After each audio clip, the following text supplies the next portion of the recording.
Hello मेरे प्यारे student, कैसे आप सब। आप सभी का आपके अपने चैनल यानी कि आपके जो मैथ्स की इस महफिल में उसमें आपका स्वागत है। जो भी स्टूडेंट इस बार 2022 में बोर्ड के एग्ज़ाम देने जा रहे हैं उन लोगों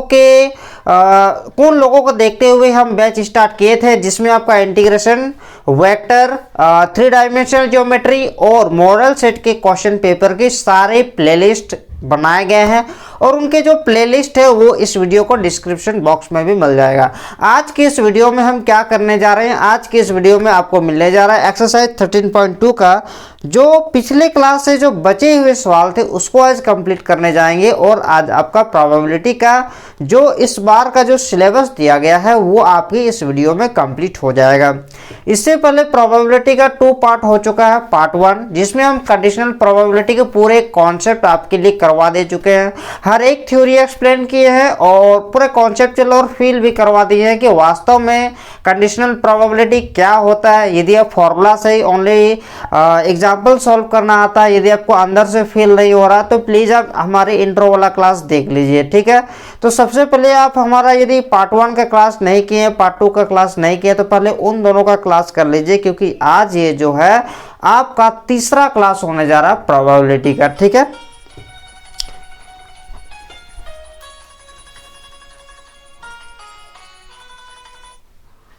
तो बिना देरी किए जल्दी से फटाफट स्टार्ट करते हैं। तो देरी किस बात की, चलिए क्वेश्चन नंबर जैसे कि 10 हम हेडिंग दे चुके हैं। क्वेश्चन नंबर 10 में क्या कहता है, आप एक्सरसाइज 13.1 का क्वेश्चन नंबर 10 निकालिएगा। आपके पास बुक होगा ऐसा हम उम्मीद करते हैं। कॉपी पेन लेकर जल्दी से बढ़ जाइए होश और जोश के साथ। देखिए क्वेश्चन नंबर 10 कहता है कि a black and red dice are rolled. एक ब्लैक डाई है और एक रेड डाई है। मतलब सीधा सा फंडा ये है कि 2 डाई है, एक का कलर ब्लैक है, एक कलर रेड है। दोनों डाई को टॉस करते हैं, उसके बाद कुछ इवेंट दिया हुआ है। बात की बात है, सबसे पहले तो आप सैंपल स्पेस बनाइए, ठीक है। तो इधर वाला मान लीजिए, इधर जो फर्स्ट आउटकम होगा वो मान लेंगे ब्लैक का होगा इधर वाला, और जो सेकेंड वाला रिजल्ट होगा वो मान लेते रेड का होगा। तो 1,1 इधर वाला ब्लैक है, यानी कि 1 ब्लैक का भी, ब्लैक डाई का भी 1 नया है और रेड डाई का भी 1 नया है। हो सकता है ब्लैक का तो 1 है या रेड का 2 भी तो आ सकता है ना। तो आपको समझना होगा कि ये वाला रिजल्ट किसका है, ब्लैक वाला है, ये वाला रिजल्ट रेड का है। या तो आप ऐसे भी कर सकते हैं, इसको इधर वाले सबको ब्लैक ले लीजिए, इधर वाले सबको रेड ले लीजिए, कोई फर्क नहीं पड़ता है ना। तो ये हो जाएगा 1,3, 1,4 और ये हो जाएगा 1,5 और ये हो जाएगा 1,6। फिर 2,1, 2,2, 2,3, 2,4, 2,5, 2,6, 3,1, 3,2, 3,3, 3,4, 3,5, 3,6 और क्या होगा 4,1, 4,2, 4,3, 4,4, 4,5, 4,6, ठीक है। 5,1, 5,2, 5,3, 5,4 और 5,5, 5,6, 6,1, 6,2, 6,3, 6,4, 6,5, 6,6, ठीक है। ये आपका हो गया। सैंपल स्पेस बना लिए और कहता है कि ए नंबर में फाइंड द कंडीशनल प्रोबेबिलिटी पूछा है। ऑब्टेनिंग ए सम ग्रेटर देन 9 एक इवेंट है जिसमें जो दोनों का सम है वो ग्रेटर देन 9 प्राप्त होना चाहिए, और गिवन दैट यानी कि जो इवेंट पहले हो चुका है वो इवेंट कह रहा है कि the black die result in a 5, ठीक है। तो 2 इवेंट मान लेंगे, एक ए मानेंगे जिसमें कहता है कि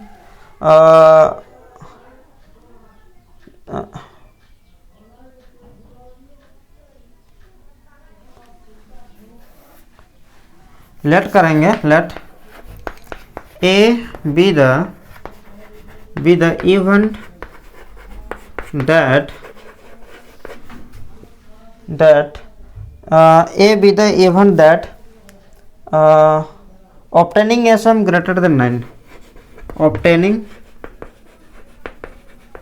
the sum greater than 9, greater than 9, ठीक है। और एक बी मान लेंगे, बी द इवेंट, या तो आप इसको इक्वल टू भी कर सकते हैं, the event that the black die result in a 5, the black die result in a 5, ठीक है। तो देखिए क्वेश्चन नंबर ए में कहता है कि conditional probability, find the conditional probability किसका, obtaining the sum greater than 9, यानी कि ए का कंडीशनल प्रोबेबिलिटी पूछा है, किसके रेस्पेक्ट में, बोला गया कि गिवन दैट, जो गिवन दैट आपको एग्जाम में रहेगा ना वो इवेंट पहले हो चुका है। बात को क्लियर है। आप कैसे जानेगा, क्योंकि क्वेश्चन में सीधा सा बोला गया कि find the conditional probability of obtaining the sum greater than 9, यानी कि ये वाले इवेंट का कंडीशनल प्रोबेबिलिटी पूछा गया है। कौन वाले इवेंट पहले हो चुका है, ब्लैक डाई का रिजल्ट 5 होना चाहिए, यानी कि ये बी वाला इवेंट क्या हो चुका है, पहले हो चुका है, यानी कि P of A by B आपको पूछा गया है। तो ए में कौन कौन सा आउटकम्स आएगा वो पहले लिखे, the sum event that the obtaining the sum greater than 9। अब यहाँ से वे सारे आउटकम्स को लेंगे जिसका जो सम होगा वो क्या होना चाहिए, ग्रेटर देन 9 होना चाहिए। बताइए फर्स्ट वाला में इन दोनों का सम क्या, 1 + 1 2, 2 + 1 3, तो ये सारा नहीं आएगा, 3 + 1 4, 5 + 1 6 + 1, सबका दोनों का यदि हम सम करेंगे तो वो 9 से ग्रेटर होना चाहिए। तो फर्स्ट वाले रो में कोई ऐसा है ही नहीं जो 9 से ग्रेटर वैल्यू देगा, सेकेंड वाले में भी नहीं मिलेगा क्योंकि सबसे बड़ा ये है, ये भी नहीं दे रहा तो बाकी सब कैसे दे देगा। देखिए ये 6 और 3 दोनों का सम क्या होगा 9, लेकिन आपको बोला गया है कि 9 से ग्रेटर होना चाहिए, यानी कि ये भी नहीं आ रहा, यानी कि ये सब तो इससे छोटा होता है, ये भी नहीं आएगा, ठीक है। यानी कि आपका आने वाला 4,6 दोनों का सम 10 होता है, 4,6, फिर आप आइए ये वाला हो गया। फिर यहाँ पे यदि हम देखते हैं तो 5,5 और आएगा 5,6, फिर आएगा आपका 5,6, फिर 5,6 हो गया, फिर यहाँ से 6,4 को उठाएंगे, फिर आ जाएगा आपका 6,5 और 6,6। चलिए ए में ये सारे आउटकम्स आ गए। बी में यदि आप लोग देखेंगे तो ब्लैक डाई का रिजल्ट 5 होना चाहिए। देखिए जो फर्स्ट वाले डाई है वो आपके ब्लैक है और सेकेंड वाले डाई क्या है, रेड है। जैसे कि हम आपको यहाँ पे ब्लैक और रेड करके दिखा दिए हैं, तो ब्लैक डाई का रिजल्ट क्या होना चाहिए, 5 होना चाहिए, ठीक है।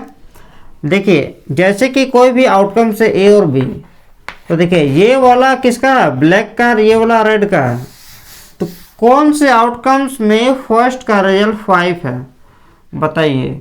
फर्स्ट वाले रो में तो कोई नहीं है, ये वाले रो में आ जाएंगे 5,1, सॉरी वहाँ फर्स्ट वाला में 5 होना चाहिए ना, तो यही वाला आएगा 5,1 5,2 5,3 5,4 5,5 5,6। बताइए ए इंटरसेक्शन बी क्या होना चाहिए, दोनों में कुछ कॉमन आएगा, 5,1 नहीं आएगा, 5,2 नहीं आएगा, 5,3 भी नहीं आएगा, 5,4 भी नहीं आएगा, आपका आएगा 5,5, हाँ 5,5 आएगा और 5,6 आएगा। 5,5 देखिए यहाँ पे और 5,6 यहाँ पे है, यानी कि यहाँ पे आ गया 5,5 और ये हो जाएगा आपका 5,6, यानी कि यहाँ पे अगर नंबर ऑफ एलिमेंट देखा जाए ए इंटरसेक्शन बी में तो वो आपका आ गया 2, और एन ऑफ एस का जो वैल्यू है वो भी आ गया है आपका 36, ठीक है, अब चलिए इसको मिटाते हैं, जल्दी से नोट कर लीजिए। अब देखिए, यदि आपको पूछा जाएगा कि अब बताइए पी ऑफ और एन ऑफ ए का जो एन ऑफ बी का जो वैल्यू है ये आपका है 1 2 3 4 5 6, तो P of A intersection B का वैल्यू कितना होगा, N of A intersection B by N of S, यानी कि आ जाएगा N of A intersection B का वैल्यू है आपका 2/36, यानी कि आ जाएगा 1/18। फिर P of A intersection probability of B find करेंगे, तो N of B by N of S, तो N ऑफ B का वैल्यू है आपका, N ऑफ B का वैल्यू कितना है भाई, 1 2 6 ना, हाँ 6/36, यानी कि आ गया 1/6। लेकिन आपको कंडीशनल प्रोबेबिलिटी पूछा है, किसका कंडीशनल प्रोबेबिलिटी पूछा है, दोनों का sum find the conditional probability that the some is greater than 9, यानी कि ए का कंडीशनल प्रोबेबिलिटी कब, जब बी हो चुका हुआ रहेगा। ठीक है, एक मिनट थोड़ा सा,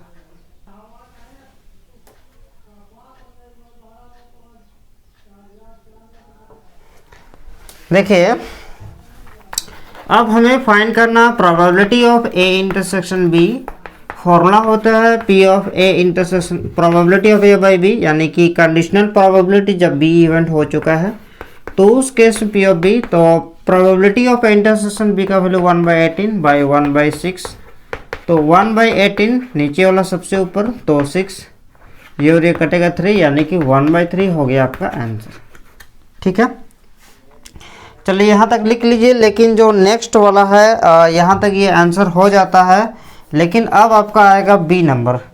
बी नंबर में कहता है कि find the conditional probability obtaining the sum 8। अभी क्या बोला है, the event that the some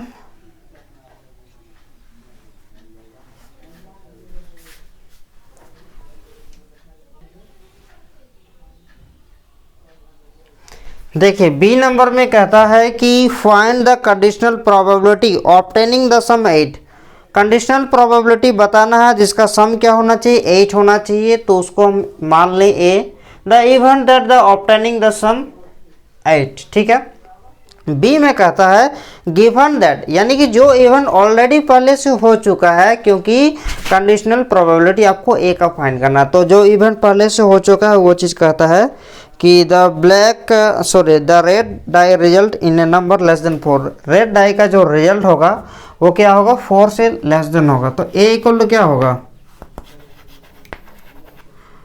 obtaining the sum 8, यानी कि कौन आएगा, एक आएगा 1 4, फिर 4 1, फिर कौन आएगा 2 6, तो 6 2, 3 5, 5 3 और 4 4। ये सारे आउटकम्स का क्या होगा, रिजल्ट आपका सम 8 आएगा। बी में फिर क्या आ सकता है, the event that red die का रिजल्ट क्या होना चाहिए, in a number less than 4, यानी कि देखिए कोई भी रिजल्ट लेंगे तो ये होता है, हम लोग माने ये ब्लैक का है तो ये रेड का है, तो रेड डाई का रिजल्ट क्या होना चाहिए, 4 से लेस देन, 4 से लेस देन होना चाहिए। ब्लैक का क्या है, कोई मतलब नहीं है। रेड वाले क्या, देखिए जो भी आउटकम्स है, जैसे कि ए कोमा बी है, तो हम बोल चुके हैं कि इधर वाला को ब्लैक मानिए, इधर वाला को रेड मानिए। हमको ब्लैक का वैल्यू 4 से छोटा चाहिए, रेड का, ब्लैक से हमको कोई मतलब नहीं है, इधर वाले आउटकम्स का कोई मतलब नहीं है, हमको इधर वाले क्या चाहिए, 4 से छोटा चाहिए। तो कौन कौन सा आएगा, एक आपका आएगा 1 1, 1 2, 1 3, बस, क्योंकि लेस देन 4 बोला गया ना, तो हम 4 भी नहीं ले सकते हैं। अगर लेस देन और इक्वल टू 4 बोलता एक अलग बात है, लेकिन 4 से छोटा बोला है, इक्वल का भी बात नहीं कहा है, इसलिए इधर वाले रिजल्ट क्या होगा, 3 से छोटा होगा। फिर 2 1, 2 2, फिर 2 3, ठीक है, फिर 4 1, 4 2, 4 3, 5 1, 5 2, 53616263। अब कोई कहेगा कि सर यहाँ पे तो आप 6 लगा दिए हैं। भाई हमको इधर वाले से कोई मतलब नहीं है, हमको मतलब इधर वाले से, हमको रेड का रिजल्ट 4 से छोटा होना चाहिए, हमको ब्लैक से कोई मतलब नहीं है। अब चलिए ए का कंडीशनल प्रोबेबिलिटी बी के रेस्पेक्ट में फाइंड करेंगे।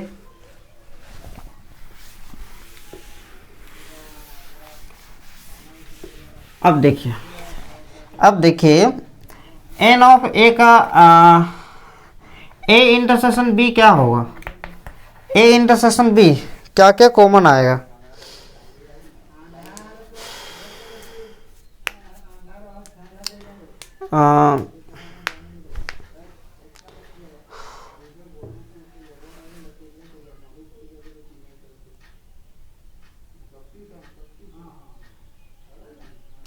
एक मिनट, हम मिस्टेक किए ना, आपका 1 4 कैसे आ जाएगा भाई। हाँ 1 4 तो नहीं आएगा क्योंकि दोनों का सम 8 आना चाहिए। तो 1 के साथ एक ही 7 आ सकता है जो कि नहीं हो सकता, यानी कि ये दोनों नहीं आएगा। ठीक है 2 6 6 2 3 5 5 3 और 4 4। ठीक है ये वाले आउटकम्स नहीं आएगा। ठीक है मेरा थोड़ा मिस्टेक हो गया था। तो चलिए दोनों से मैच कहाँ पे कर रहा है। एक आपका ये 6 2 वाला करेगा, 6 2 और 6 2 6,2 और 3 5 नहीं करेगा क्योंकि रेड का रिजल्ट ये 3 5 नहीं हो सकता है, और 3 5 नहीं होगा, 5 3 होगा, 5 3 होगा।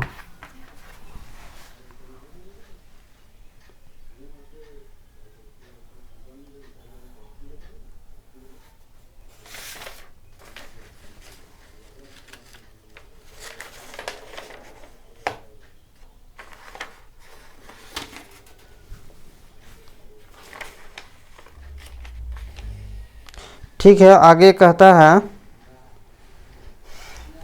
तो N of A intersection B का वैल्यू कितना होगा, ये हो जाएगा 2, और एन ऑफ बी का जो वैल्यू है ये है आपका 1 2 3 4 5 6 7 8 9 10 11 12 13 14 15। ठीक है 15 है। तो probability of A intersection B का वैल्यू आएगा n of A intersection B by N of S. तो ये हो जाएगा 2/36 यानी कि हो जाएगा 1/18, और P ऑफ B का वैल्यू हो जाएगा N of B by N of S। N of B का वैल्यू 15/36 क्या आ जाएगा 15 का मिस्टेक किए हैं ना का, जो N ऑफ B का वैल्यू 18 आना चाहिए।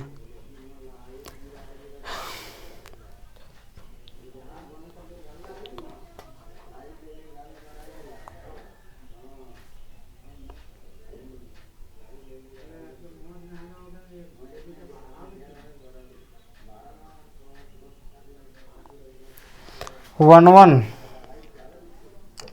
दोनों का सम क्या होना चाहिए कि रेड डाई का रिजल्ट लेस देन 4 आना चाहिए। 1 1 1 2 1 3 लेस देन की और भी कुछ कहा है भाई,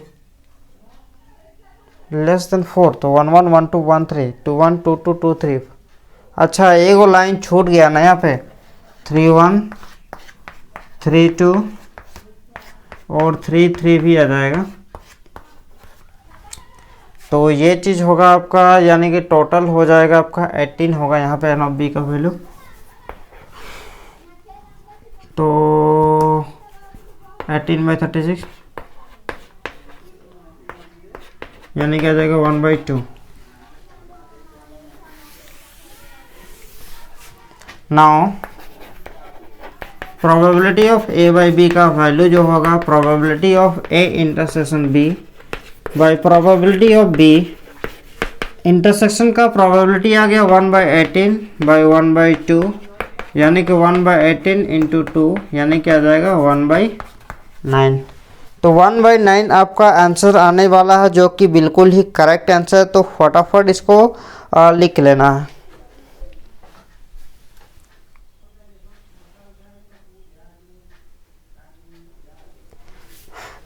क्वेश्चन नंबर 11 चलिए अब बनाते हैं। A fair die is rolled, एक फेयर डाई को रोल किया जाता है। तो जब फेयर डाई को रोल करेंगे तो एस इक्वल टू क्या आएगा 1 2 3 4 5 6, that is an of S का जो वैल्यू होगा वो आपका 6 आएगा। और E इक्वल टू ई एक इवन है जिसमें 1 3 5 दिया हुआ है, F में दिया हुआ 2 3 और G में दिया हुआ है आपका 2 3 4 5। तो नंबर 1 पूछा P of E by F, number 1 पूछा है। तो सबसे पहले सबका प्रोबेबिलिटी ही फाइंड कर लेते हैं। तो P of F equal to कितना होगा N of F by N of S।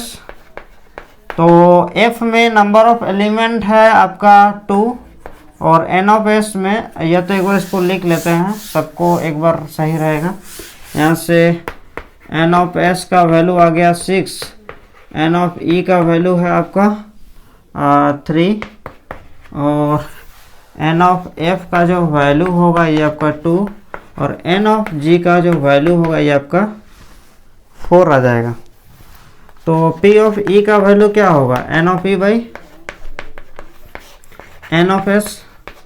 तो N ऑफ E का वैल्यू 3/6 यानी कि 1/2 और P of probability of F का आएगा आपका N ऑफ F यानी कि N ऑफ F का वैल्यू है 2/6 दैट इज 1/3 और प्रोबेबिलिटी ऑफ G का जो वैल्यू आएगा ये होगा आपका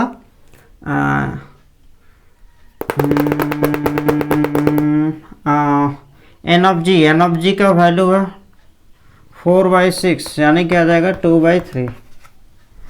नंबर 1 पूछा है प्रोबेबिलिटी ऑफ, किधर गया, E by F, P of E by F और फिर पूछा P of F by E। तो देखिए इसमें सबसे पहले हमें इंटरसेक्शन का भी प्रोबेबिलिटी चाहिए, तभी हम उसका वैल्यू जो है फाइंड कर सकते हैं ना। तो आराम से करते हैं, हड़बड़ाने की कोई आवश्यकता नहीं है।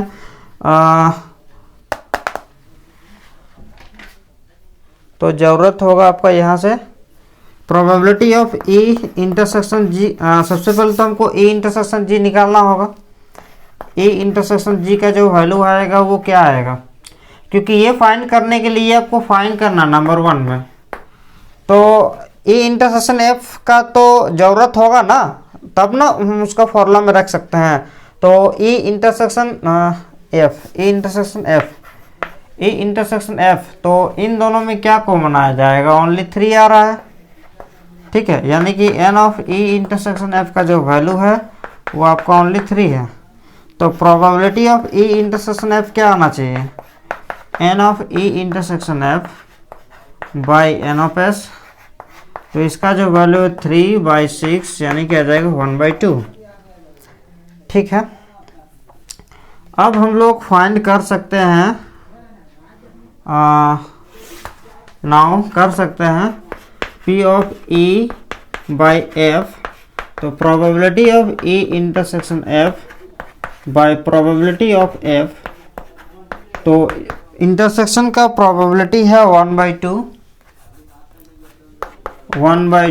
और P ऑफ F का वैल्यू है 1/3।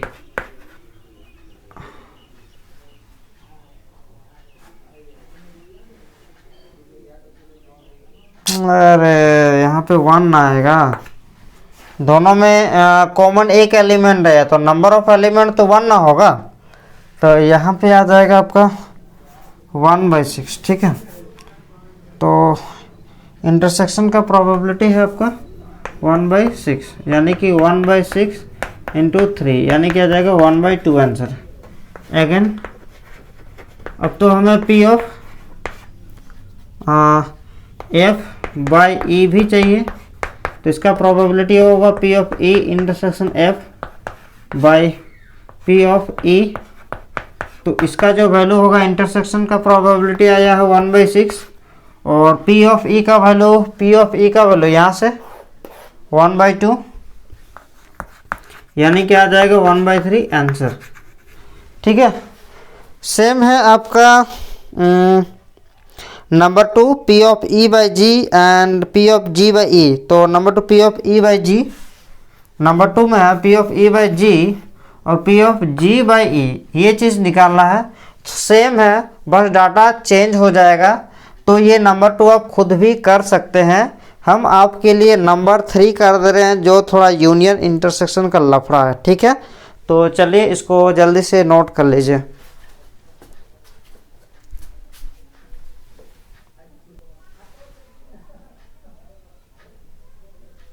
चलिए अब probability of E union F, E union F का कंडीशनल प्रोबेबिलिटी पूछा और कंडीशन ये है कि जी इवेंट्स हो चुका है ऑलरेडी पहले, और ई इंटरसेक्शन एफ का कंडीशनल प्रोबेबिलिटी पूछा है जब आपका जी हो चुका है। ठीक है, तो सबसे पहले तो आपको ई यूनियन एफ फाइंड करना होगा।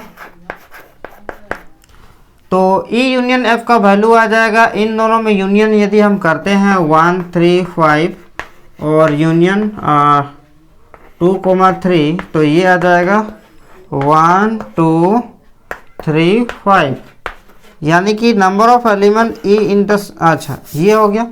अब देखिए जब भी हम कंडीशनल प्रोबेबिलिटी फाइंड करते हैं तो यहाँ पे जो इवेंट्स होता है, यहाँ पे जो होता है, इन दोनों का इंटरसेक्शन होता है। ठीक है, तो अभी भी इसका और इसका इंटरसेक्शन करना होगा ना। ई यूनियन एफ इंटरसेक्शन क्या करेंगे जी, क्योंकि ऊपर वाला का इंटरसेक्शन का प्रोबेबिलिटी होता है।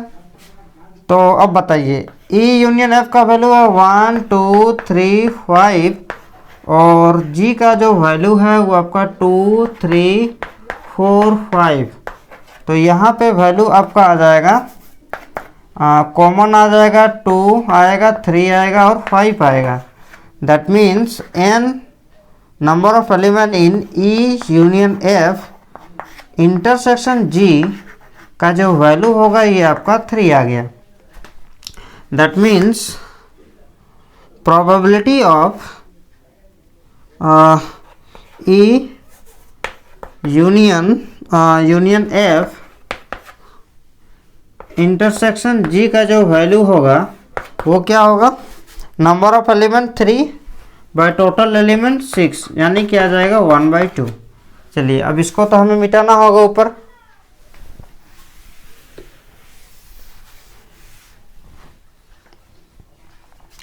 ठीक है, नाउ हम लिख सकते हैं probability of E union F by G. ठीक है, तो देखिए जब भी कंडीशनल प्रोबेबिलिटी फाइंड किया जाता है दोनों का इंटरसेक्शन, यानी कि probability of E union F, इसका और इसका इंटरसेक्शन, यानी कि intersection G by P of G. तो इसका जो वैल्यू है ये वैल्यू तो हम लोग फाइंड कर चुके हैं 1/2, और पी ऑफ जी का जो वैल्यू है ये आपका 2/3 है, यानी कि 1/2 इंटू 3/2, यानी क्या आ जाएगा 1/4 आंसर। ठीक है, अब हम लोग इसको भी ऐसे कर सकते हैं। अब देखिए ये चीज़ तो आपको हो गया। नेक्स्ट अब इसके लिए तो हमको ई इंटरसेक्शन एफ फाइंड करना होगा। ठीक है, तो यहाँ तक लिख लीजिए। अब जब हम ई इंटरसेक्शन एफ फाइंड करेंगे, ई इंटरसेक्शन एफ, तो ये हो जाएगा ई का वैल्यू है आपका, ई का वैल्यू है 135 और एफ का वैल्यू है 2 3। तो क्या कॉमन आ जाएगा, ओनली 3 आ जाएगा, यानी कि एन। देखिए अब देखिए इसका वैल्यू निकालें। अब हमको इसका और इसका इंटरसेक्शन चाहिए ना, यानी कि तीनों का इंटरसेक्शन निकालना पड़ेगा। ए इंटरसेक्शन एफ इंटरसेक्शन जी, तो ए इंटरसेक्शन एफ का वैल्यू 3 और जी का जो वैल्यू है, जी का वैल्यू 2 3 4 5, यानी कि कॉमन आ गया आपका 3। ठीक है, यानी कि number of element E intersection F intersection G का जो वैल्यू है वो आपका 3 आ गया। ठीक है,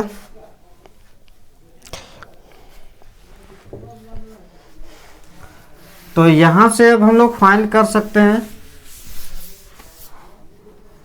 probability of E intersection F intersection G, तो का वैल्यू होगा n of E intersection F intersection G by n of S, यानी कि 3/6, यानी कि आ जाएगा 1/2। अगेन पुनः P ऑफ क्या पूछा, E intersection F by G निकालने बोला है, यही ना है, इंटरसेक्शन F बाई G। तो प्रोबेबिलिटी क्या होगा, P of E intersection F दोनों का intersection by probability of G। तो इसका वैल्यू आ गया है आपका, इसका प्रोबेबिलिटी आ गया 1/2 और P ऑफ G का वैल्यू है आपका 2/3,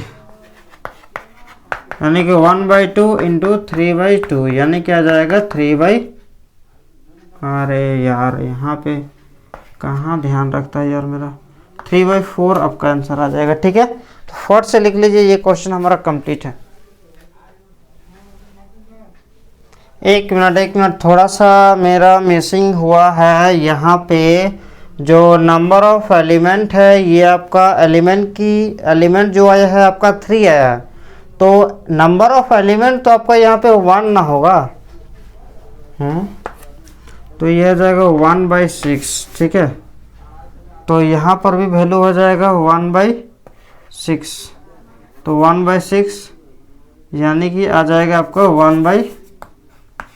1/4 आंसर होगा। ठीक है, थोड़ा बहुत इधर उधर प्लस माइनस ऊपर नीचे कट शट में हो जाता। ठीक है, चलिए ये चीज़ हो गया है।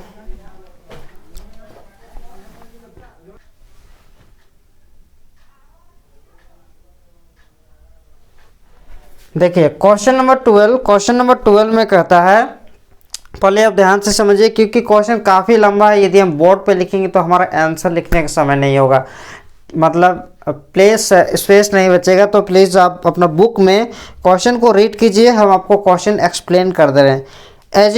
Assume that each born child is equal likely, ठीक है, टू बी ए बॉय और ए गर्ल। देखिए कोई भी फैमिली में जो है, या तो कोई बॉय हो, जैसे फैमिली में बच्चा क्या होता है, या तो बॉय होता है या तो गर्ल्स होता है, तो इक्वल लाइकली यानी कि बॉय होने की जो प्रायिकता होगा वो भी 1/2 होगा, गर्ल्स होने की भी प्रायिकता क्या होगा, वो भी 1/2 ही होगा।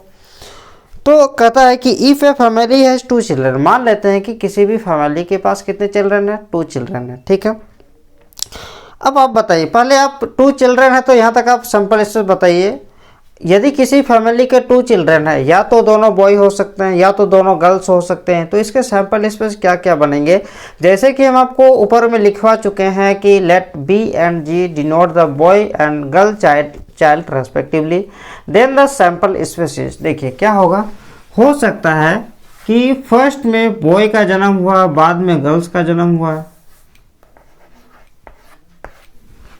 होता है ना, 2 भाई बहन है, जो लड़का है वो बड़ा है, लड़की तो उससे छोटी है। ऐसे भी तो हो सकती है कि लड़की जन्म में बड़ी है और लड़का जन्म में छोटा है। हो सकता है फर्स्ट गर्ल्स का जन्म हुआ हो, सेकंड में भी गर्ल्स, दोनों के दोनों गर्ल्स ही है, दोनों के दोनों बॉय ही है। ऐसा भी तो हो सकता है कि नहीं, हो सकता है कि नहीं, आप ये बताइए।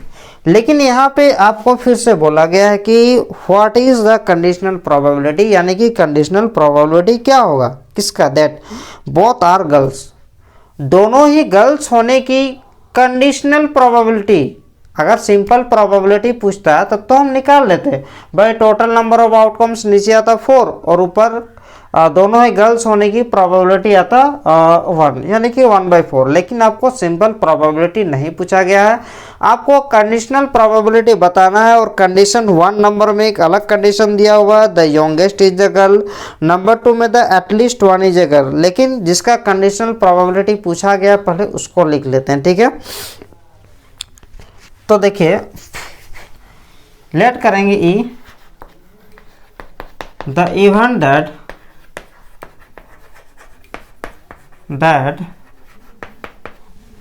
क्या बोला गया है, हाँ, both are girls.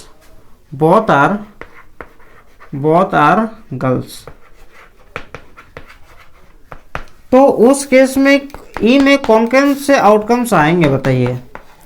Both are girls यानी कि जी कोमा जी ही आएगा, ठीक है।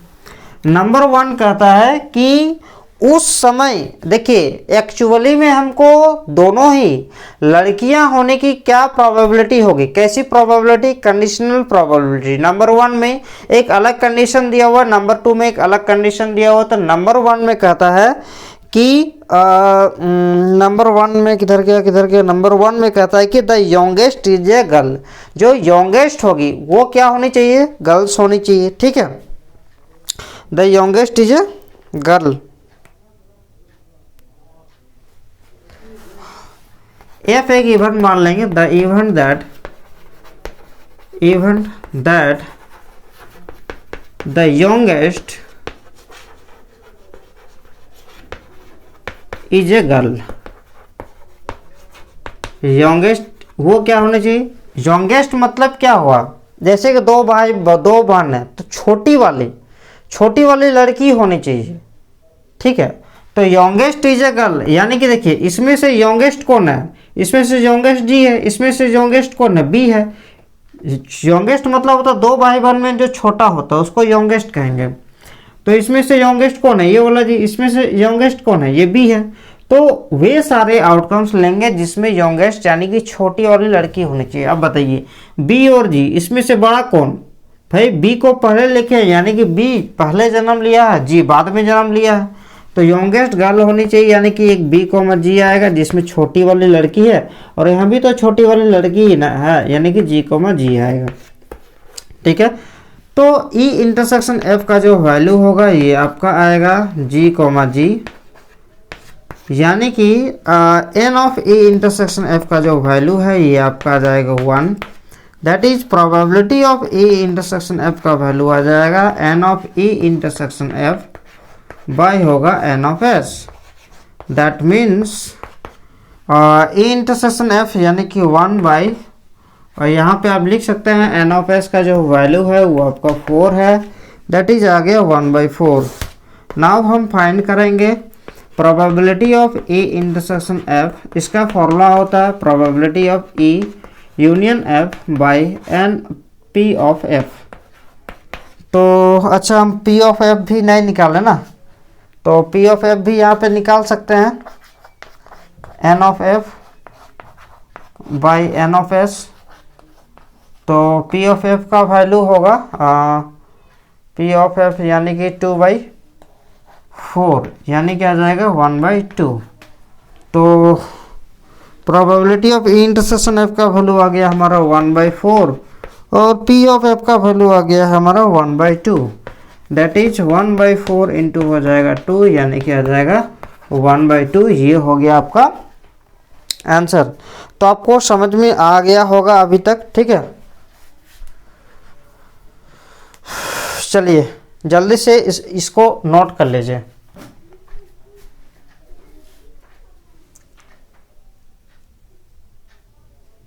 देखिए अब जो सेकेंड वाला कहता है, जो सेकेंड वाले में है, सेकेंड वाले में कंडीशनल प्रोबेबिलिटी बताना है कि at least 1 is A girls the event that. अब सेकेंड नंबर बना रहे हैं ना, फर्स्ट नंबर कंप्लीट हो गया, सेकेंड नंबर क्या कहता है,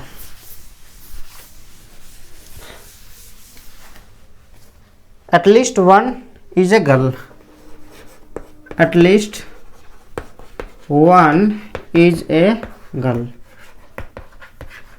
वे सारे आउटकम्स लीजिए जिसमें कम से कम एटलीस्ट 1 गर्ल, कम से कम एगो लड़की होनी चाहिए। तो आपको हम पिछले क्लास में भी बताए थे कि एटलीस्ट 1 का मतलब होता है या तो एक होगा या तो एक से ज़्यादा होगा, यानी कि वे सारे आउटकम्स लीजिए जिसमें या तो 1 गर्ल्स है या तो 1 से ज़्यादा गर्ल्स है, ठीक है। एटलीस्ट का मतलब होता है, और एटमोस्ट का भी मतलब हम आपको पिछले क्लास में बता चुके हैं, ठीक है।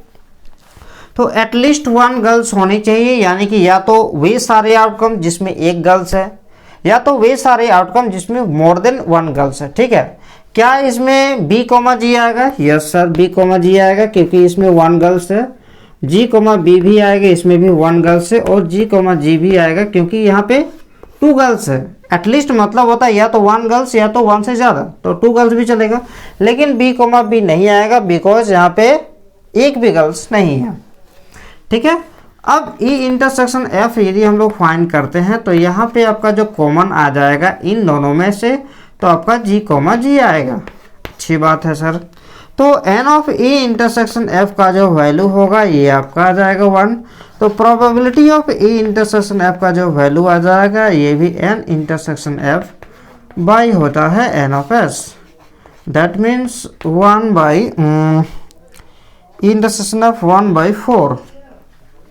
अब P ऑफ F का जो वैल्यू यदि हम पूछेंगे तो N ऑफ F बाई होगा N of S, that means N of F का वैल्यू है 3/4। ठीक है। तो अब जो है अब तो आपको पता ही होगा, अब तो आइडिया लग गया होगा कि हमें करना क्या है। P of E by F का वैल्यू फाइंड करना है। Probability of E intersection F by formula होता है प्रोबेबिलिटी ऑफ F।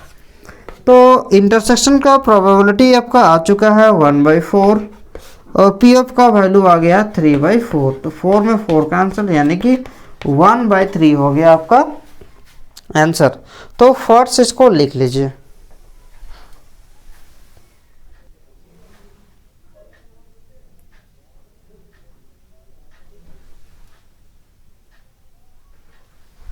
चलिए क्वेश्चन नंबर 13। क्वेश्चन नंबर 13 बहुत ध्यान पूर्वक आपको समझना है, थोड़ा सा लॉन्ग क्वेश्चन है। ठीक है। N instructor has a question bank. किसी इंस्ट्रक्टर के पास कोई व्यक्ति है जिसके पास एक क्वेश्चन बैंक है। ठीक है, अच्छी बात है यहाँ तक। Consisting 300 easy true false question, जिसमें से जो इजी ट्रू फॉल्स क्वेश्चन है वो कितने 300 है। 200 डिफिकल्ट ट्रू फॉल्स क्वेश्चन। तो देखिए number of easy true false question equal to 300 ये दिया हुआ है। ठीक है। और क्या बोल रहा है 200 डिफिकल्ट ट्रू फॉल्स क्वेश्चन। देखिए ट्रू फॉल्स क्वेश्चन भी 2 टाइप्स के हैं, एक डिफिकल्ट है और एक इजी है।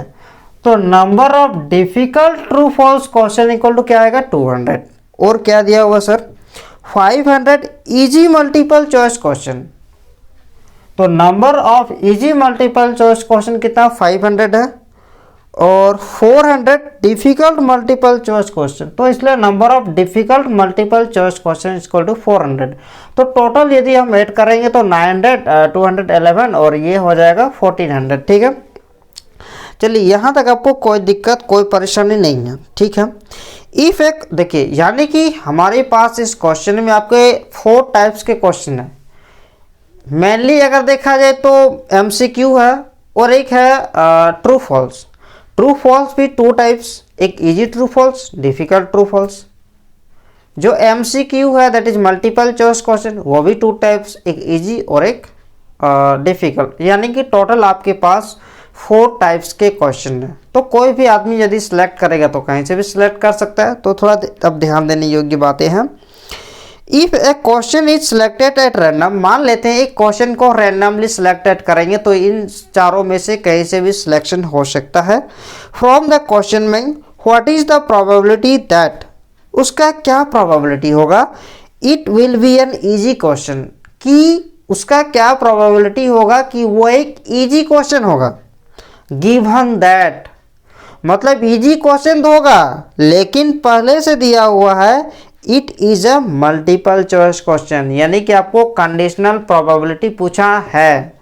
लेकिन यहाँ पे कहीं भी क्वेश्चन में ये एक्सप्लेन नहीं किया हुआ है मेरे स्टूडेंट कि आपको कंडीशनल प्रोबेबिलिटी ही पूछा है, लेकिन आपको क्वेश्चन की भाषा पे समझना होगा कि आपको कंडीशनल प्रोबेबिलिटी ही पूछा है, क्योंकि साफ साफ दिया हुआ है कि what is the probability that it will be an easy question. उसका क्या प्रायिकता होगा कि वो एक इजी क्वेश्चन होगा।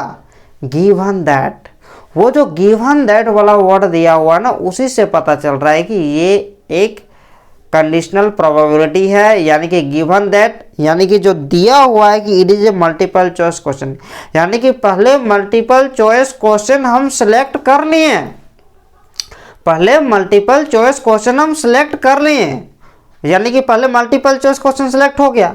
उसके बाद इजी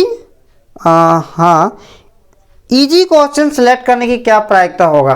ठीक है, तो बातों को आपको समझना होगा। यानी कि एक इवेंट जिसका कंडीशनल प्रोबेबिलिटी पूछा उसको हम ई माने हैं, और जिसका जो ऑलरेडी गिवन दैट है उसको आप एफ मानेंगे, गलती नहीं होगा। कोई सोचेंगे सर हम इसको ई मानेंगे इसको एफ मानेंगे तो क्या हो जाएगा, कोई दिक्कत नहीं है, आपकी इच्छा, आप उल्टा सीधा भी कर सकते हैं। लेकिन हम जो गिवन दैट है उसको आप यदि एफ मानेंगे और जिसका कंडीशनल प्रोबेबिलिटी पूछा उसको ई मानेंगे तो थोड़ा सीधा होगा, आपका एग्जाम में मिस्टेक नहीं होगा। लेकिन आपकी इच्छा, यदि आप ऊपर नीचे कीजिएगा तो भी कोई दिक्कत नहीं है, ठीक है। तो आपको मतलब ई कंडीशनल प्रोबेबिलिटी को ई और जो ऑलरेडी पहले हो चुका उसको एफ मानेंगे तो आपको एक आदत सा रह जाएगा, इसलिए हम ऐसा कर रहे हैं, ठीक है। तो ई क्या है, द इवेंट दैट, क्योंकि कंडीशनल प्रोबेबिलिटी किसका पूछा है, it will be an easy question, तो इजी क्वेश्चन का कंडीशनल प्रोबेबिलिटी पूछा है, इसलिए ई को मान लिए कि the event that selected question is an easy question. और देखिए गिवन दैट यानी कि दिया हुआ वाला को क्या मानेंगे आप, उसमें क्या बोल रहा है कि मल्टीपल चॉइस क्वेश्चन, इसलिए यहाँ पे माने the event that selected question is a multiple choice question.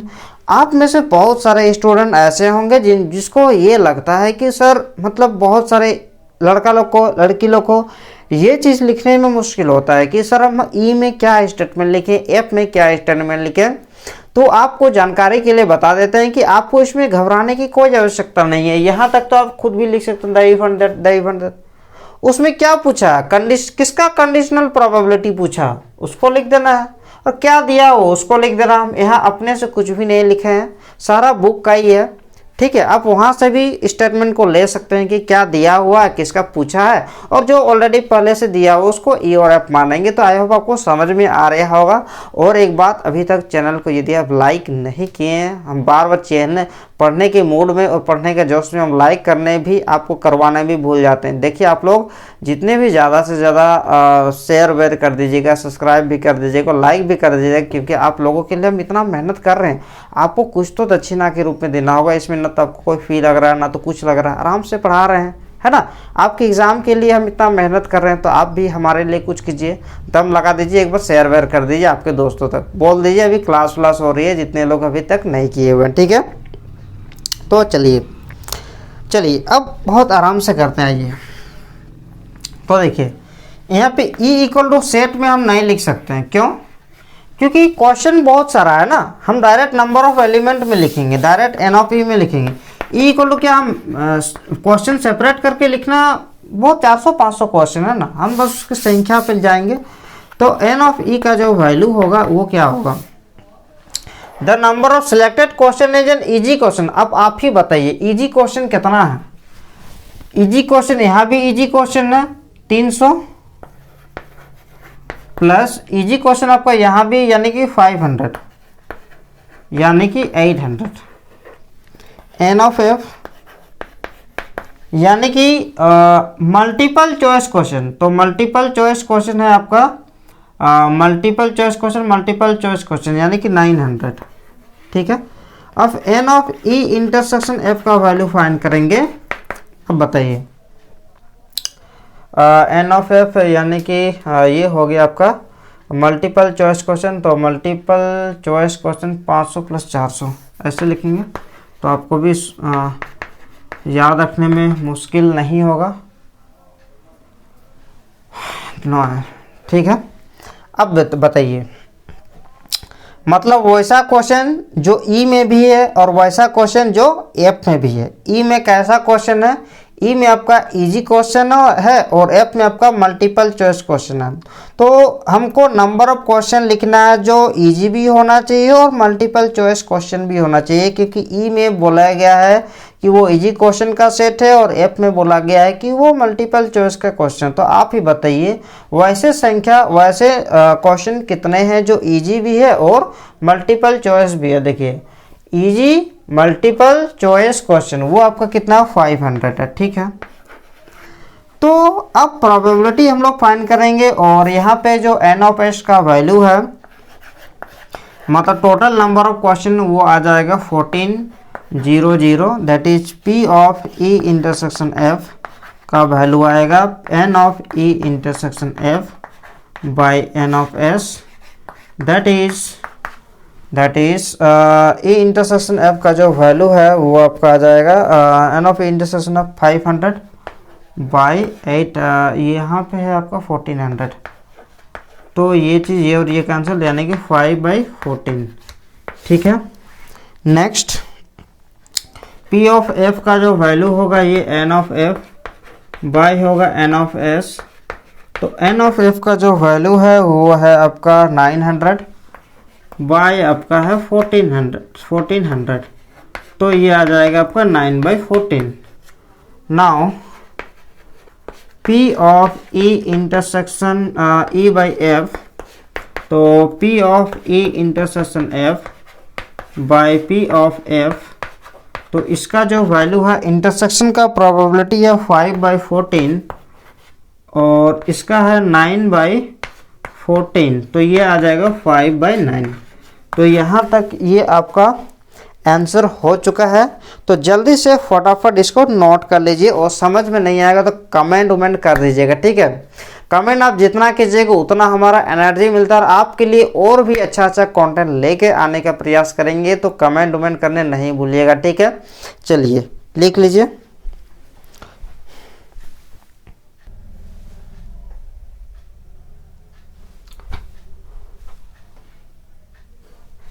देखिए जो क्वेश्चन नंबर 14 है, ये क्वेश्चन नंबर 14 क्या कहता है, गिवन दैट यानी कि जो घटना पहले हो चुका है, ये पहले दिया हुआ है। इससे पहले वाले क्वेश्चन में क्या होता था, जिसका कंडीशनल प्रोबेबिलिटी पूछता था वो पहले एक्सप्लेन होता था, और जो घटना पहले हो चुका है वो नीचे एक्सप्लेन होता था क्वेश्चन में, हर एक क्वेश्चन में। लेकिन अभी वाला क्वेश्चन में जो घटना, जो इवेंट पहले आकर हुआ है वो घटना पहले ही दिया हुआ है कि जो पहले हो चुका है, यानी कि गिवन दैट ये पहले हो चुका है। The two number appearing on the throwing two dice are different. जब टू डाइस को थ्रो करते हैं तो क्या हो रहा है, जो नंबर अपियर हो रहा है वो डिफरेंट नंबर मिल रहा है। ठीक है, तो ये घटना पहले हो चुका है। Find the probability of the event, यानी कि ये वाला घटना होने के बाद आपको एक इवेंट का प्रोबेबिलिटी फाइंड करना है। कैसा प्रोबेबिलिटी बोला नहीं है, कंडीशनल प्रोबेबिलिटी कि सिंपल प्रोबेबिलिटी, लेकिन आपको समझना है कि पहले ही क्वेश्चन में एक्सप्लेन है कि गिवन दैट यानी कि कोई एक घटना हो चुकी है, उसके बाद आपको एक प्रोबेबिलिटी फाइंड करना है। कैसी प्रोबेबिलिटी फाइंड करना है, the sum of the number on the dice is 4। जो डाइस का जो नंबर का सम होगा वो कितने होने चाहिए, वो आपके 4 होना चाहिए। ठीक है,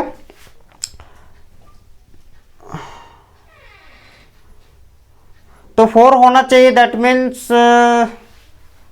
तो जो पहले हो चुका है उसको हम मान लें f, और जो जिसका कंडीशनल प्रोबेबिलिटी पूछा है दैट इज जो सम जो सम होगा वो 4 होना चाहिए। तो हम मान चुके हैं let E the event that the sum of the number on the dice is 4।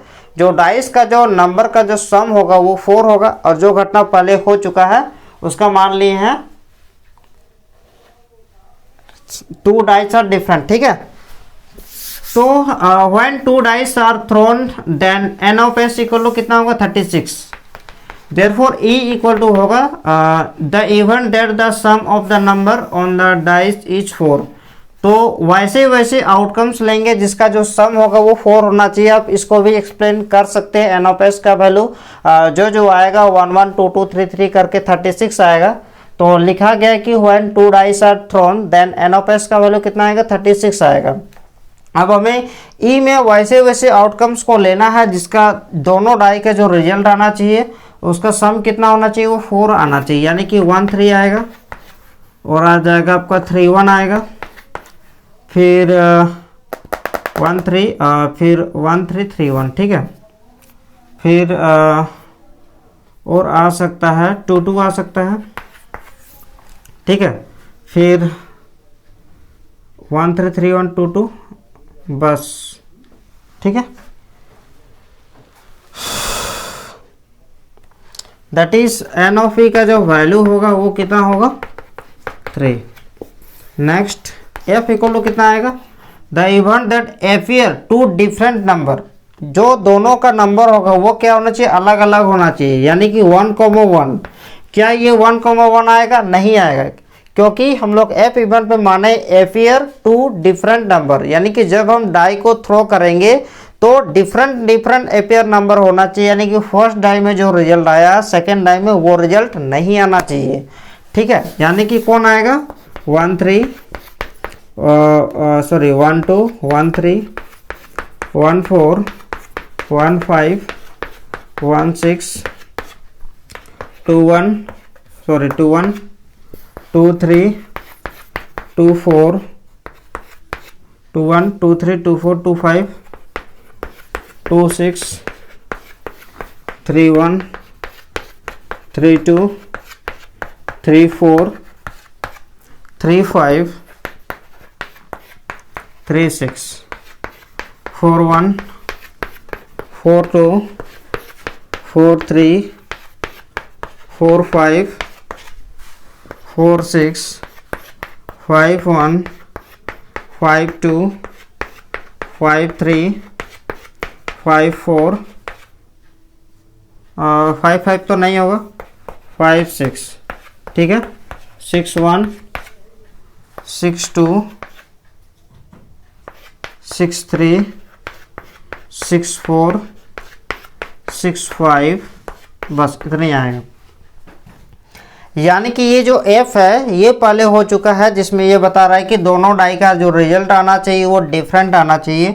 That is जो एन ऑफ एफ का जो वैल्यू आ जाएगा वो कितना आ जाएगा, एन ऑफ एफ का वैल्यू 30 आएगा। ठीक है, तो प्रोबेबिलिटी और ई इंटरसेक्शन एफ का जो वैल्यू यदि हम लोग देखेंगे, यहाँ ही निकाल लेते हैं ई इंटरसेक्शन एफ का वैल्यू।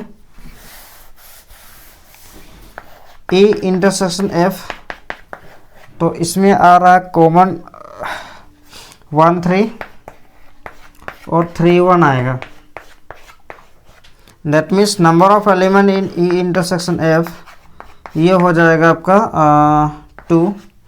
तो probability of E intersection F, तो N of E intersection F by N of S, मतलब N of E intersection F आ गया आपका 2 बाई 36, यानी कि 1 बाई 18। ठीक है,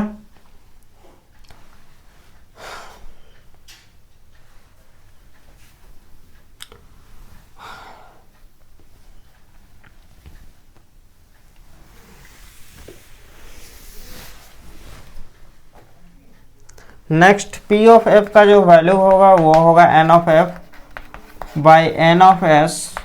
that means n of F का वैल्यू है एन ऑफ एफ का वैल्यू कितना है 30। ठीक है, एन ऑफ एफ का जो वैल्यू है वो आपका आ गया है 30, यानी कि एन ऑफ एफ 30 बाई 36 तो 5/6। Now probability of E by F का जो वैल्यू आएगा, probability of E intersection F by P of F, तो probability of E intersection F का वैल्यू आ गया है आपको 1/18 बाई प्रोबेबिलिटी ऑफ का वैल्यू है 5/6, यानी कि 1/18 इंटू 6/5, यानी कि आ जाएगा 1/15। ये आपका आंसर। ठीक है, तो यहाँ तक कंप्लीट हो चुका है। नेक्स्ट और 2 क्वेश्चन बाकी है।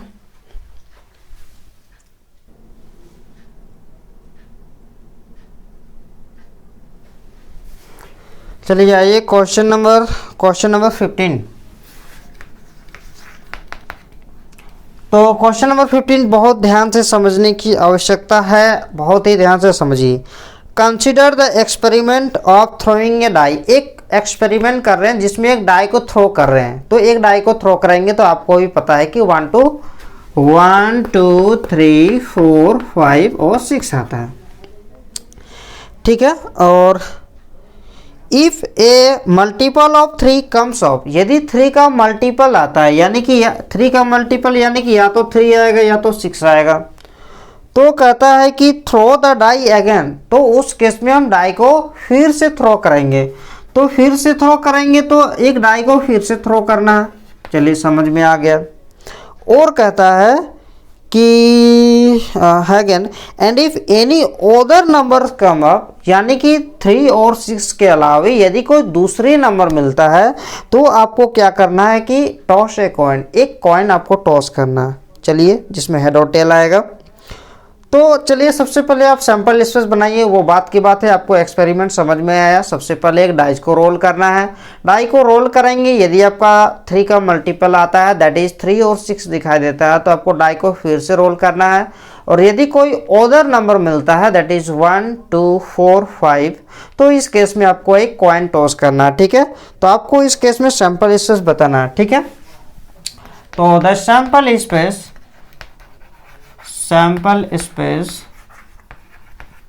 इज एस इक्वल टू क्या होगा, मान लीजिए पहले आपका 3 आ गया, तो 3 यदि आया तो हमको तो भाई फिर से डाई ही थ्रो करना है। तो हो सकता है फिर से डाई थ्रो करेंगे तो 1 आ जाए, हो सकता है। देखिए सबसे पहले आपका ऐसे समझिए, डाई को थ्रो करेंगे, मान लीजिए आपका 1 आ गया, तो 1 आने से आपको क्या करना है, 1 आने से आपको वो करना है, क्या कहते हैं उसको, कॉइन टॉस करना है। तो 1 जैसे कि दिखा दिया, उसके बाद कॉइन टॉस करेंगे, तो कॉइन टॉस करने के बाद हेड आ सकता है। जरूरी थोड़ी है कि हेड ही आएगा, टेल भी तो आ सकता है। क्या जरूरी है कि पासा में डाई में 1 ही आ जाए, 2 भी तो आ सकता है। तो जब 2 आएगा उस समय भी आपको कॉइन ही टॉस करना है, यानी कि 2 T और 2 हेड H। हो सकता है कि बार बार पासा जब डाई थ्रो करेंगे 1 आया 2 आया 3 भी तो आ सकता है, लेकिन 3 आने पर आपको डाई को फिर से थ्रो करना है। तो हो सकता है 3,1 आ जाए, 3,2 आ जाए, 3,3 आ सकता है, और 3,4 आ सकता है, 3,5 आ सकता है, 3,6 आ सकता है। हमको यहाँ पे ये वाला सेकेंड वाला में क्या आएगा नहीं आएगा उससे मतलब नहीं है। फर्स्ट वाला में अगर आपको 1 2 4 5 आ जाए तो आपको कॉइन टॉस कीजिए, और फर्स्ट वाला में आ जाए यदि 3 और 6 तो आपको डाई टॉस करना। सेकेंड वाले से कोई मतलब नहीं है। ठीक है, हो सकता है 4 आ जाए तो 4 आने से तो आपको टॉस करना है, 4H 4T, 5H 5T, लेकिन 6 आने से फिर से होगा 6 1 6 2 6 3 6 4 6 5 6 6। चलिए आपको सैंपल स्पेस हो गया। अब हम लोग क्या करेंगे ना कि एन ऑफ एस का वैल्यू फाइंड करेंगे।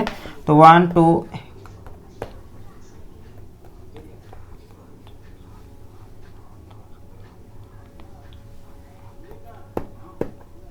तो एन ऑफ एस का वैल्यू आ चुका है आपका 20। ठीक है, अब देखिए अब क्या क्या इवेंट हमको लेट करना होगा। Find the conditional probability that, book में नज़र डाले रखना है। Find the conditional probability of the event the coin shows tail, the coin shows tail, यानी कि कंडीशनल प्रोबेबिलिटी पूछा है कि कॉइन टेल शो करना चाहिए, तो हम ई को मानेंगे let E the event that the coin shows tail, यानी कि जो कॉइन है वो टेल शोज कर रहा। एफ जो ऑलरेडी पहले हो चुका है, यानी कि गिवन दैट, यानी कि इसका कंडीशनल प्रोबेबिलिटी पूछा है, और अभी जो घटना है वो पहले हो चुका है। क्या पहले हो चुका है? Given that at least 1 dice shows a 3, the event that at least 1 die shows a 3, कम से कम एक डाई क्या होना चाहिए, मतलब इसका ई का कंडीशनल प्रोबेबिलिटी पूछा है जब ये गिवन दैट, यानी कि ये पहले हो चुका है। आपको एग्जाम में परेशानी नहीं होना चाहिए कि किसका, जो गिवन दैट बोला है, जो गिवन दैट बोला यानी कि वो पहले हो चुका है। सीधा सीधा तो लिखा ही हुआ है कि find the conditional probability of the event the coin shows tail. Coin tail show करने का कंडीशनल प्रोबेबिलिटी यानी कि ई का कंडीशनल प्रोबेबिलिटी क्या है कंडीशन, जब एटलीस्ट वन डाइज 3 शो किया, तो देखिए ई में क्या आएगा, the event that the coin shows tail, tail coin में टेल शो करना चाहिए, यानी कि 1t 2t और आ जाएगा आपका 4t और आ जाएगा आपका 5t। एफ में क्या है, एटलीस्ट 1 डाई, कम से कम एक डाई में 3 दिखना चाहिए, कम से कम 1 डाई में 3 दिखना चाहिए, कम से कम 1 डाई, दोनों भी डाई में दिखेगा तो चलेगा, लेकिन कम से कम एक डाई में, एटलीस्ट मतलब होता है या तो 1 डाई में 3 दिखेगा या तो 1 से ज़्यादा। तो यहाँ पे तो 2 ही डाई है ना, तो यहाँ पे या तो 3,1 आ जाएगा, 3,2 आ जाएगा, कम से कम 1 और 3 तो है ना, 3,3 आ जाएगा, 3,4, 3,5, 3,6। ठीक है, तो यहाँ पे हमें लगता है कि इसका प्रोबेबिलिटी 0 आएगा, क्योंकि इन दोनों में कोई भी समानता नहीं है, क्योंकि इन दोनों में इंटरसेक्शन कुछ भी नहीं, फाई आ रहा है, यानी कि सेट पूरी तरह से खाली है। That means number of element यदि ई इंटरसेक्शन एफ में यदि आपको कोई पूछे तो ये हो गया आपका 0, यानी कि प्रोबेबिलिटी यदि हम फाइंड करेंगे ई इंटरसेक्शन एफ का, तो ये हो जाएगा N of E intersection F by N of S, that is 0/20, यानी कि 0। ठीक है, चलिए यहां तक हो गया, फट से लिख लेना है।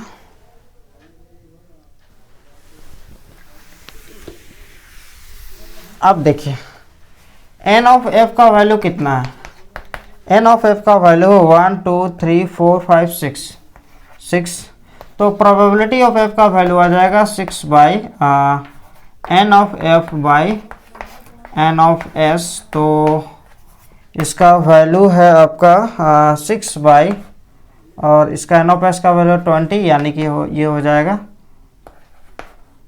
3/10। ठीक है, 3/10, 7/10 आ रहा है।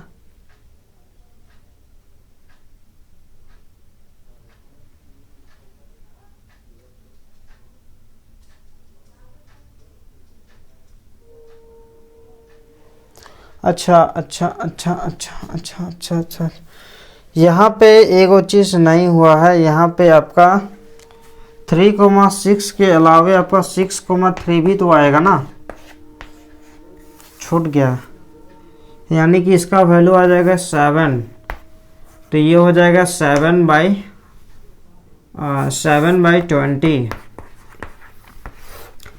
ठीक है, तो now probability of E by F का जो वैल्यू आएगा, n of probability of E intersection F by P of F, तो 0/7/20, यानी कि आ जाएगा 0 आंसर।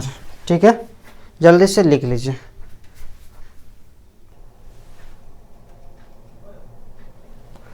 सिक्सटीन नंबर का क्वेश्चन में ई पी ऑफ ए का वैल्यू दिया हुआ 1/2, पी ऑफ बी का वैल्यू दिया हुआ 0, P of A by B का वैल्यू पूछा है, तो since P of A by B का वैल्यू होता है probability of A intersection B by P of B, तो intersection B probability of A intersection B तो वैल्यू नहीं पता, लेकिन प्रोबेबिलिटी ऑफ बी का वैल्यू 0, तो जब भी बटे के नीचे 0 होता है तो वो इन्फिनिटी देता है, देयरफॉर हम लिख सकते हैं probability of A by B is not defined.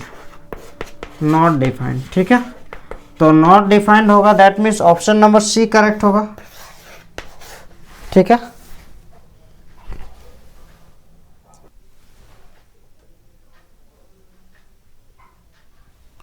देखिए 17 नंबर में A and B are even such that P of A by B का वैल्यू इक्वल है P of B by A का वैल्यू, तो देन क्या होगा, ये ऑप्शन में चूज करना है। तो ये दिया हुआ है P of A by B equal to P of B by A, तो इधर भी फॉर्मूला लगाएंगे, probability of A intersection B by probability of B equal to probability of B intersection A by probability of B. देखिए intersection A intersection B लिखें, इधर B intersection B है, तो ए intersection B इसको लिख सकते हैं, क्योंकि ए इंटरसेक्शन बी जो होता है ये इक्वल होता है बी इंटरसेक्शन ए से। इंटरसेक्शन कम्यूटेटिव लॉ को फ्लो करता है, आपको सेट में पता होना चाहिए। तो ये और ये कैंसिल हो जाता है, तो यानी कि 1/p of B equal to इधर ए हो जाएगा 1/प्रोबेबिलिटी ऑफ ए। तो ये इसके साथ मल्टीप्लाई करेंगे तो probability of A equal to हो जाएगा प्रोबेबिलिटी ऑफ बी। तो कौन सा ऑप्शन करेक्ट है? Option number D. ठीक है, तो आपके जैक बोर्ड में जो सिलेबस था कंडीशनल प्रोबेबिलिटी का वो आपका कंप्लीट हो चुका है। ठीक है, तो अगर चैनल अच्छा लगा, वीडियो अच्छा लगा, समझ में आया तो लाइक वीक शेयर वेयर मार दीजिएगा दक्षिणा के रूप में। ठीक है, इतना ही आपसे हम चाहते हैं, तो मेरा इच्छा कम से कम पूरी कर दीजिएगा। एक इतना लंबा चौड़ा वीडियो आपके लिए लेकर आए हैं, रात भर बना रहे हैं। तो चलिए, अब हमारे किए गए वादे के अनुसार हम आपका सारा ही सिलेबस कंप्लीट करा दिए हैं। अब आपका चैप्टर 12 बाकी है, वो भी कंप्लीट होगा, लेकिन कल के वीडियो में हम आपका सेट 5 जो मॉडल सेट है वो आपको सॉल्व करा देंगे। ठीक है, तो ठीक है, हमारे चैनल में बने रहिएगा। अगर आपका एग्ज़ाम में अच्छा मार्क्स लाना है तो विश्वास दिलाता हूँ, सारे वीडियो देख लीजिए, ज़रूर आपके एग्ज़ाम में अच्छे मार्क्स श्योर आएंगे टर्म 2 के एग्ज़ाम में। खैर हमारे पास समय नहीं है पर्याप्त, वरना हम टर्म 1 के भी आपके सिलेबस कंप्लीट करवा देते हैं। और सारे ही प्लेलिस्ट आपके हैं, इंटीग्रेशन का सारे वीडियो है, वेक्टर के सारे वीडियो है, आपका 3 डायमेंशनल ज्योमेट्री के सारे वीडियो है, मॉडल सेट पेपर का भी सारे वीडियो प्लेलिस्ट बना के दिए गए हैं, और आपको इस वीडियो के डिस्क्रिप्शन बॉक्स में भी मिल जाएगा। ठीक है, नेक्स्ट मिलते हैं नेक्स्ट क्लास में। ठीक।